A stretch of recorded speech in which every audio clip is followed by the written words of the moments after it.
Hello everyone, once again welcome back to my YouTube channel. ഇന്നത്തെ വീഡിയോയിലൂടെ നിങ്ങളുമായി share ചെയ്യാൻ പോകുന്നത്, നിങ്ങൾ സ്നേഹിക്കുന്ന വ്യക്തി അല്ലെങ്കിൽ നിങ്ങളുടെ ലൈഫ് പാർട്ട്ണറുമായിട്ട് എന്തെങ്കിലും ഒരു കാര്യത്തെക്കുറിച്ച് വാക്ക് തർക്കത്തിൽ ഏർപ്പെടേണ്ടി വന്നിട്ടുണ്ടെങ്കിൽ സ്വാഭാവികമായിട്ടും അതൊരു ഹെൽത്തി ഫൈറ്റ് ആണ് എന്നുള്ളത് ഉറപ്പുവരുത്തേണ്ടതാണ്.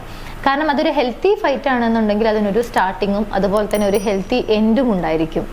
സോ ഒരു ഹെൽത്തി ഫൈറ്റ് ആകണമെന്നുണ്ടെങ്കിൽ തീർച്ചയായും നമ്മൾ ശ്രദ്ധിക്കേണ്ടതായിട്ടുള്ള കാര്യങ്ങളുണ്ട്. എന്തൊക്കെയാണെന്നുള്ളത് നോക്കാം. ഒന്നാമത്തെ കാര്യം, നമ്മളിങ്ങനെ സംസാരിക്കുന്നതിനിടയിൽ അല്ലെങ്കിൽ അങ്ങോട്ടും ഇങ്ങോട്ടും തർക്കിച്ചുകൊണ്ടിരിക്കുന്നതിനിടയിൽ നിങ്ങൾ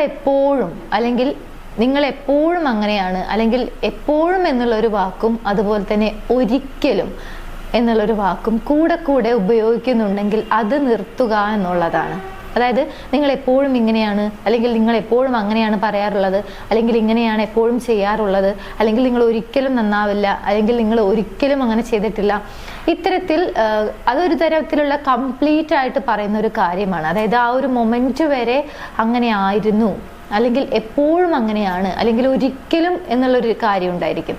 അത് സ്വാഭാവികമായിട്ട് ഓപ്പോസിറ്റ് നിൽക്കുന്ന വ്യക്തിക്ക് കൊടുക്കുന്ന ആ ഒരു ഹെൽത്തി ഫൈറ്റ് ആകില്ല എന്നുള്ളതാണ്.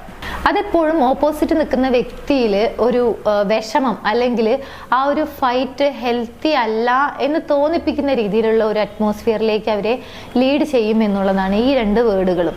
അതായത് ഒരിക്കലും അല്ലെങ്കിൽ എപ്പോഴും എന്നുള്ളൊരു വേർഡ്, ഈ രണ്ട് വേർഡുകളും നിങ്ങൾ ആ ഒരു ഫൈറ്റിനിടയിൽ കൂടെ ഉപയോഗിക്കുന്നുണ്ടെങ്കിൽ സ്വാഭാവികമായിട്ടും അതൊരു ഹെൽത്തി ഫൈറ്റ് ആക്കി, അല്ലെങ്കിൽ അത് ഹെൽത്തി ഫൈറ്റ് ആണ് എന്നുള്ളത് നമുക്ക് ഉറപ്പുവരുത്താൻ സാധിക്കില്ല.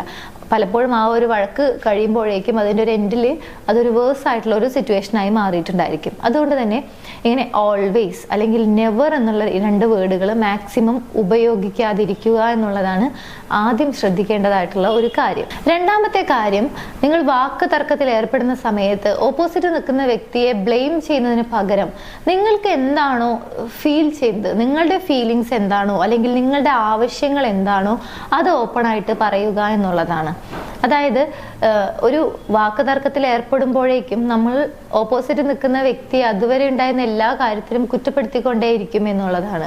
അപ്പോൾ കുറ്റപ്പെടുത്തലുകൾ കൂടുതലാവുമ്പോൾ അതൊരു ഹെൽത്തി ഫൈറ്റ് ആയിട്ട്, അല്ലെങ്കിൽ നമുക്കത് ഒരു പോസിറ്റീവായിട്ടുള്ള രീതിയിൽ പറഞ്ഞ് അവസാനിപ്പിക്കാൻ സാധിക്കില്ല എന്നുള്ളതാണ്.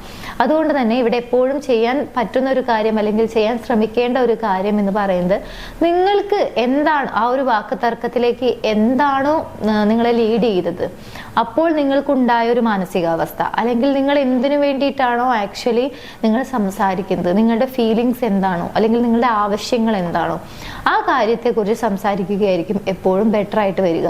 അപ്പോൾ ഓപ്പോസിറ്റ് നിൽക്കുന്ന വ്യക്തിക്ക് ക്ലാരിറ്റിയും ഉണ്ടായിരിക്കും. നിങ്ങളാണെങ്കിൽ അവരെ വേദനിപ്പിക്കുക എന്നുള്ള ഒരു ഉദ്ദേശത്തിലല്ലാതെ തന്നെ നിങ്ങൾക്ക് കാര്യങ്ങൾ ഓപ്പൺ ആയിട്ട് പറയാനും സാധിക്കും എന്നുള്ളതാണ്. അപ്പോൾ അതുകൊണ്ട് തന്നെ ബ്ലെയിം ചെയ്യുന്നത് ഒഴിവാക്കിക്കൊണ്ട് നിങ്ങളുടെ ഫീലിങ്സ് അല്ലെങ്കിൽ നിങ്ങളുടെ നീഡ്സ് ആൻഡ് വാണ്ട്സ് എന്താണെന്നുള്ളത് ഷെയർ ചെയ്യാൻ മാക്സിമം ശ്രമിക്കുക ഡ്യൂറിങ് ദ ഫൈറ്റ്. നെക്സ്റ്റ്, ഇത്തരത്തിലുള്ള വാക്ക് തർക്കങ്ങൾ എപ്പോഴും നേരിട്ട് കാണുന്ന സമയത്ത് അല്ലെങ്കിൽ പരസ്പരം കാണുന്ന സമയത്താണ് നിങ്ങൾ സംസാരിക്കുന്നത് അല്ലെങ്കിൽ ഇങ്ങനെ ഒരു ഫൈറ്റ് നടക്കുന്നത് എന്നുണ്ടെങ്കിൽ കുറെ കൂടി ബെറ്റർ ആയിരിക്കും.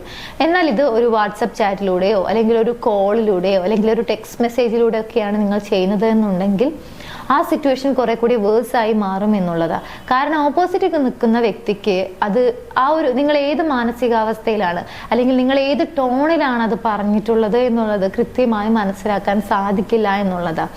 ചില സമയത്ത് വളരെ പോസിറ്റീവായ രീതിയിൽ അല്ലെങ്കിൽ ഒരു കാമായിട്ടുള്ള രീതിയിൽ പറയുന്ന പല കാര്യങ്ങളും ആങ്കറിലാണ്, അല്ലെങ്കിൽ ദേഷ്യത്തിലാണ്, അല്ലെങ്കിൽ ഒരു ഭീഷണിയിലാണ് എന്നുള്ള രീതിയിലൊക്കെ ഓപ്പോസിറ്റ് നിൽക്കുന്ന വ്യക്തിക്ക് അത് തെറ്റിദ്ധരിക്കാനുള്ള സാധ്യത കൂടുതലാണ്. ഇങ്ങനെ മറ്റൊരു മീഡിയം വഴി അല്ലെങ്കിൽ ഒരു ടെക്സ്റ്റ് മെസ്സേജ് അല്ലെങ്കിൽ കോള് ഇങ്ങനെയുള്ള കാര്യങ്ങളിലൂടെയാണ് നമ്മൾ സംസാരിക്കുന്നത് എന്നുണ്ടെങ്കിൽ, അതായത് വളരെ ശാന്തമായിട്ട് പറഞ്ഞൊരു കാര്യം ശാന്തമല്ലാത്ത രീതിയിലാണ് അല്ലെങ്കിൽ വളരെ ദേഷ്യത്തോടെയാണ് പറഞ്ഞത് എന്ന് തെറ്റിദ്ധരിക്കാൻ വളരെ ഈസിയാണ്. അതുകൊണ്ട് തന്നെ ഇത്തരത്തിലുള്ള മിസ്അണ്ടർസ്റ്റാൻഡിങ്സ്, തെറ്റിദ്ധാരണകൾ ഒഴിവാക്കുന്നതിന് വേണ്ടിയിട്ടും ആ ഒരു ഫൈറ്റ് ഹെൽത്തി ഫൈറ്റ് ആയി തന്നെ നമുക്ക് തുടങ്ങുകയോ അല്ലെങ്കിൽ അവസാനിപ്പിക്കുകയോ വേണമെന്നുണ്ടെങ്കിൽ സ്വാഭാവികമായിട്ട് നമ്മൾ ശ്രദ്ധിക്കേണ്ട മറ്റൊരു കാര്യമാണ് നേരിട്ട് കാണുന്ന സമയത്ത് സംസാരിക്കുക. ഇത്തരത്തിൽ വാട്സപ്പിലൂടെ അല്ലെങ്കിൽ മറ്റു മാധ്യമങ്ങൾ വഴിയുള്ള ഈ ഒരു ഫൈറ്റ് മാക്സിമം ഒഴിവാക്കാൻ വേണ്ടി ശ്രമിക്കുക. നെക്സ്റ്റ്, ഏതൊരു കാര്യത്തെക്കുറിച്ചുള്ള സംസാരവും അതൊരു വാക്കുതർക്കത്തിലേക്ക് പോവാതെ ഏറ്റവും ഏറ്റവും നേരത്തെ നമുക്കത് തടയാൻ പറ്റുമോ, അല്ലെങ്കിൽ ഏറ്റവും നേരത്തെ നമുക്കത് സോർട്ട് ഔട്ട് ചെയ്യാൻ സാധിക്കുമോ അത്രയും നല്ലതാണ്.